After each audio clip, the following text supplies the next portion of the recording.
Okay, mic check 1 2 3. Mic check 1 2 3. Live soccer coming your way just a couple minutes from now.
Good afternoon, everyone. Welcome to Dartmouth Memorial Stadium. I'm Evan Massoud. Thanks for tuning in on DCTV, and welcome live to our viewers on YouTube for the live stream. Today, boys soccer once again. We were with you last Friday as the Indians hosted the Durfee Hilltoppers in a tie game. It ended in a tie.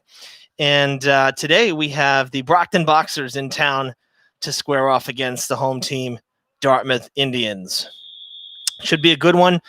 Dartmouth comes in 1-0-1. Of course, that tie was against Durfee last time. Brockton 0-1-1. They lost to New Bedford and tied with Bridgewater Rainham. And a quick whistle here, not even 15 seconds in. And that was really the story last game. Everybody's still getting used to the new rules, which we have actually right up here in the booth now. So I searched high and low, could not find them last time, but now we have a reference point. So we'll keep an eye on the rules in case there's any questions.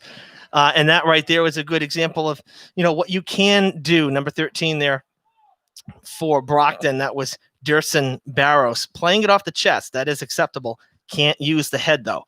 So only the chest, no headers, no throw-ins. You're going to see an indirect free kick from the side. And an indirect meaning you have to set it into play first. You can't just kick like a foul kick.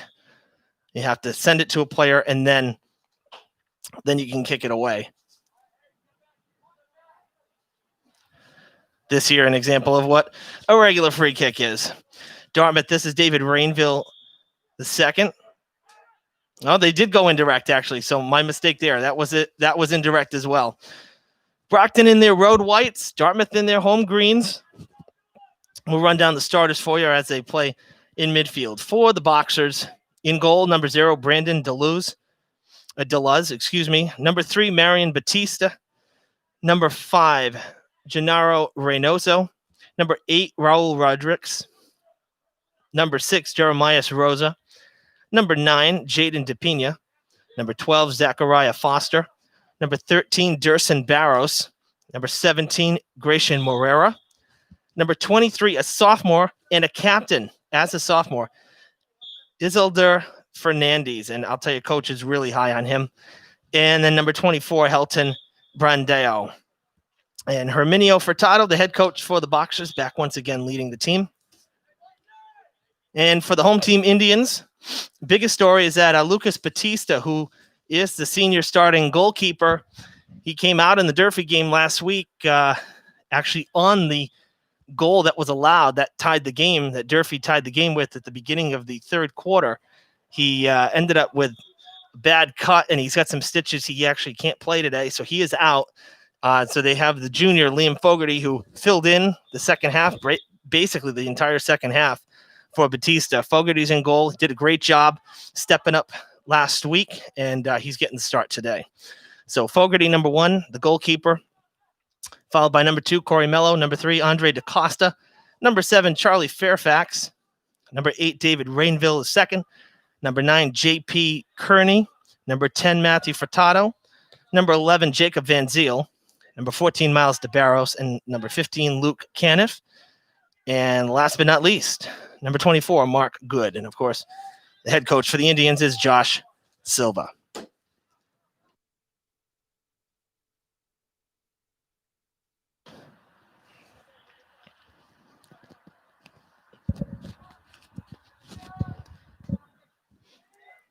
Far side we go, and it's Good grabbing it for the Indians.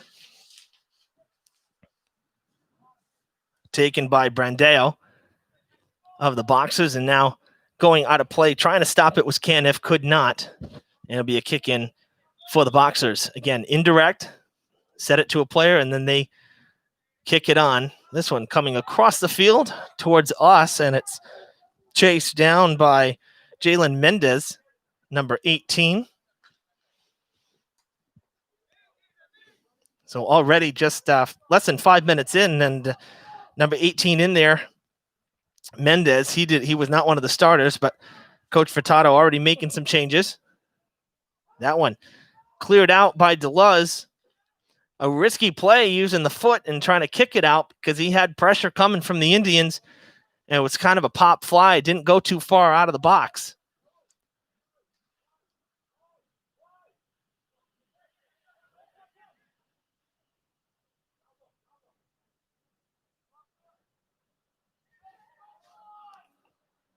Set across the field for Reynoso. Reynoso working his way through the defense. Lost it a couple times and was still able to keep it. Comes across this side to Rodrigues. Rodrigues with a nice spin move, and now cut off by J.P. Kearney, and we hear the whistle.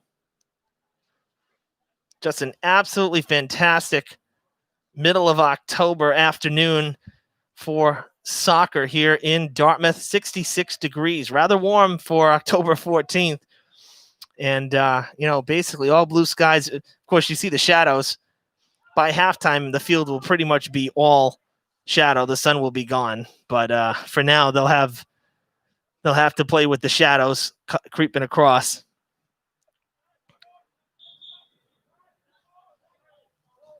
Subbing in is Nicholas Carvalho for the Indians. Takes the place of Charlie Fairfax.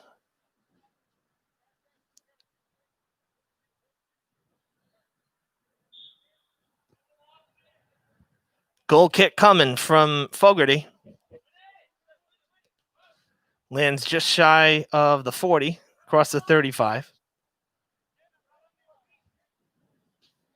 And DePina trying to center one. Brandeo saw a little bit of contact there, kind of a push off, and I think that's what the whistle was because it looks like Dartmouth's going to have the kick.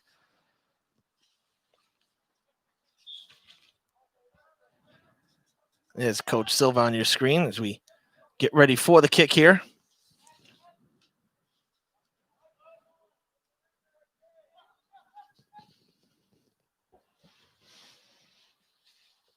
I do have to give the State Association, MIAA, some credit because in reading through, they came out with guidelines and modifications to the rules for, of course, whatever sports we're playing. And I mean, it's pretty clear cut, on what can and cannot be done. Good bullet points, pretty clear and concise rules. I mean, they really did their best and they didn't rush it. I mean, we really didn't hear until early to mid-August, really what was going to happen. So they did not necessarily just rush all of this stuff out. They did take their time as we're going to have a free kick from just outside the box here. Indirect, they send it towards the net. It's off the uprights and no good. Good attempt there from DePina and Rosa. A couple highlights here, and we did touch on this last time, but quoting specific language here. So rules within the game. It is a violation to intentionally head the ball. It results in an indirect free kick. It's a violation to place your hands on any part of the opposing team member's body. That also is an indirect free kick. We have an indirect corner kick, it appears.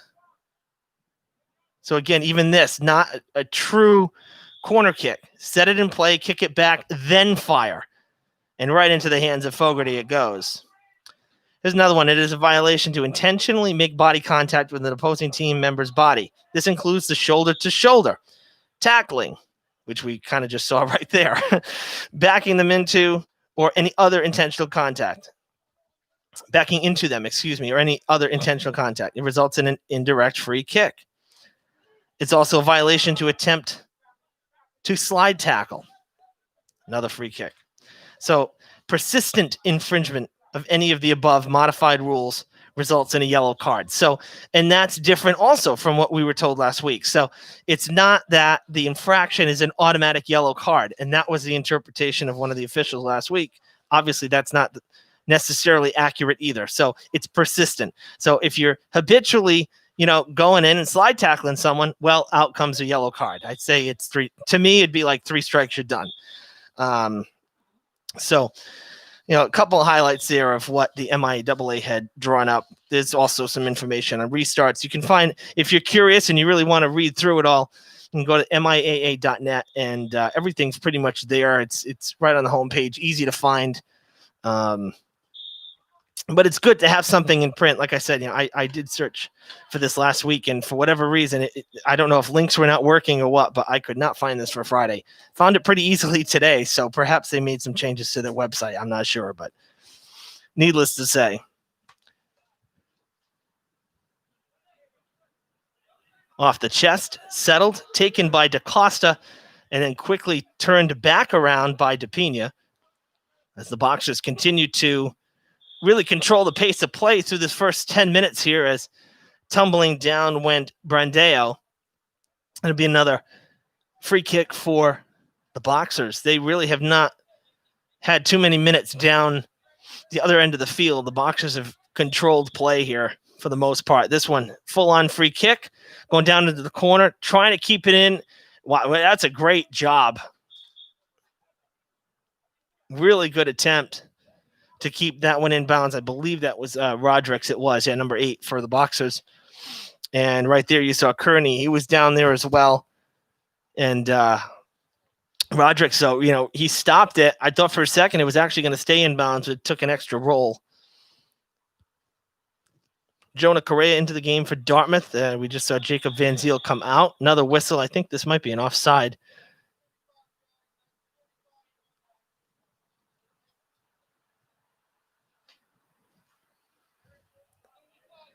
Dartmouth with the free kick.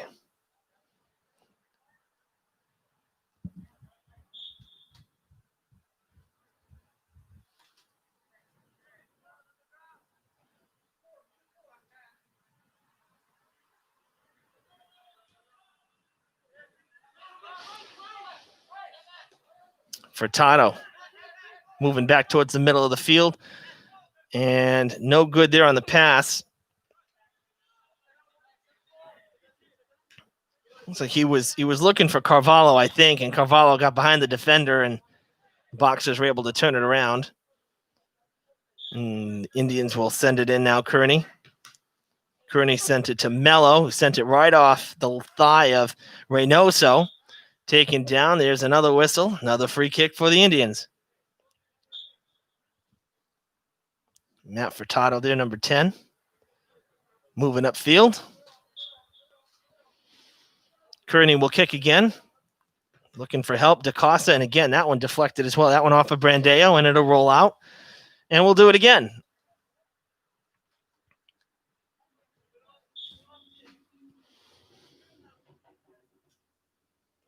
Cut off by Brandeo. And then he's cut off by Rainville. Sends it right up the field. Full sprint for the ball and clearing it out. That was Mendez. That was an opportunity there for Dartmouth. Just a little out of reach. And that's one of the things that Coach Silva told me before the game here, is that, again, we're only 2 games in, but he's got to do better at cashing in on any and all opportunities, especially, again, given the rule changes and how the pace of play has completely been altered.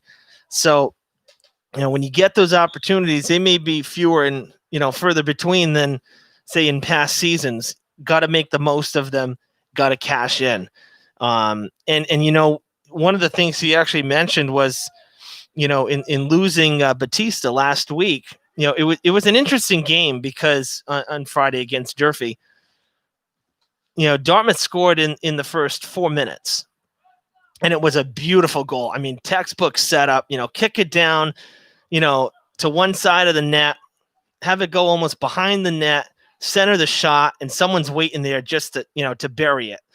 And it was a very hockey-like setup. It was just spectacular. It was a great goal.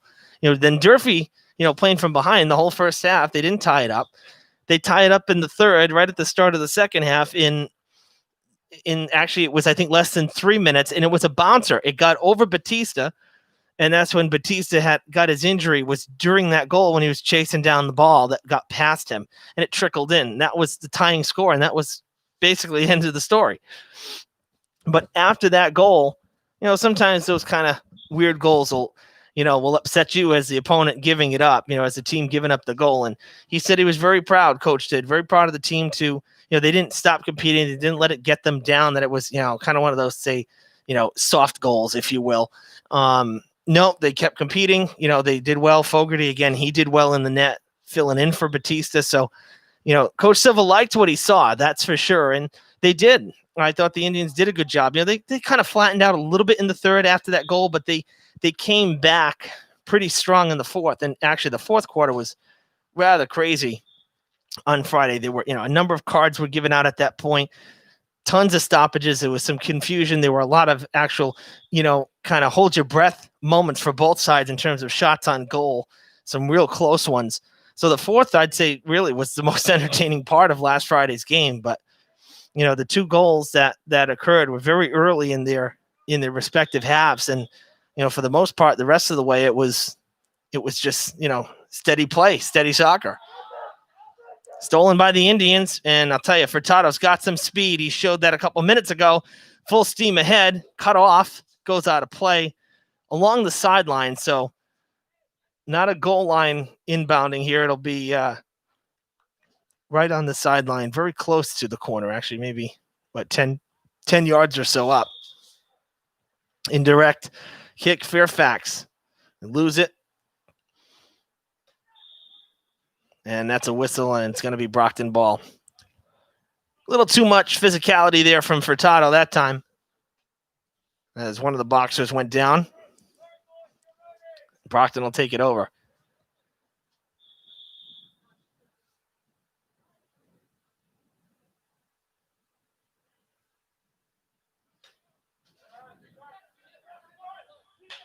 Brandeo. Ooh, he was trying to pass it through the legs. He was looking for Reynoso, but the Indians able to keep it. Anderson, number 20, he loses it.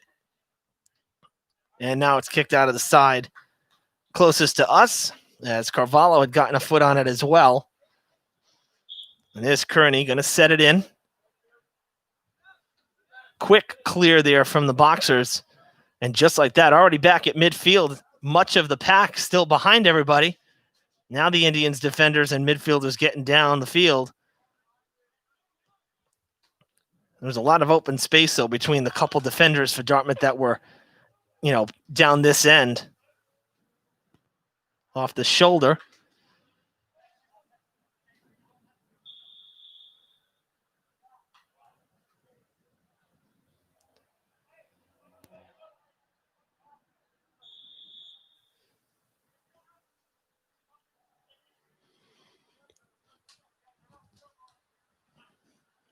That one going out of play right in front of the far bleachers. And the Indians will kick it in again.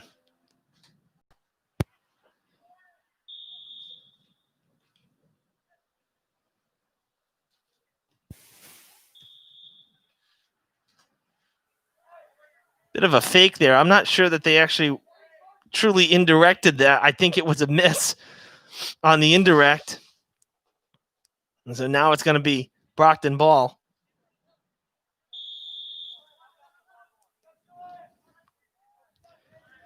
Blocked by Anderson. Same spot, really. We'll do it again. We roll up on the 2 minutes.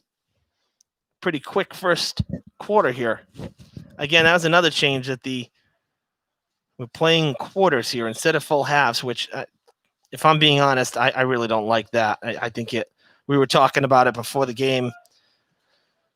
Our crew here and myself, and it just really kind of, to me, it takes the steam out of the game. It's basically adding a free timeout, like a hydration break in a sense.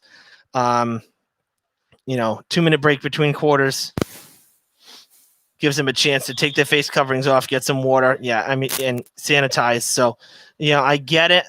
Again, I understand it. But for me, that just really, there's enough stoppages that we're seeing because of, infractions to the new rules to break it up now into quarters as well. You're further slowing, the momentum of either side. That's just not something I'm really in favor of. But again, I understand why they're doing it. I get it. It is what it is, At least we have soccer. At least we have sports.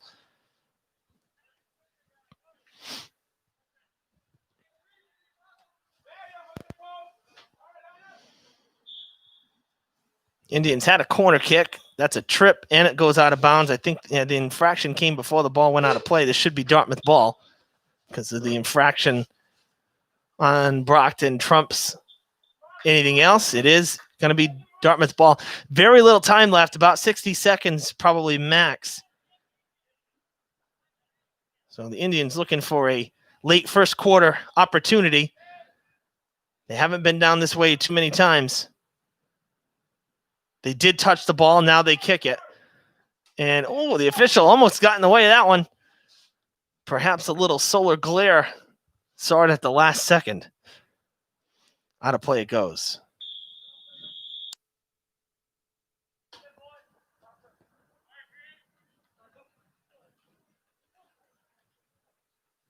And the whistle blows. That's the end of the first quarter. So after 20 minutes, we're scoreless here in Dartmouth. Again, a quick break for both sides. A water break, a take your mask off, get some fresh air type of a break. And then we'll be back. And they will switch sides, just like we see in basketball or football. They will switch sides here when they come back. So for now, just a quick break, and I think I'm going to do the same. Water break. We'll be right back. Stick with us. Live coverage on YouTube. Boys high school soccer.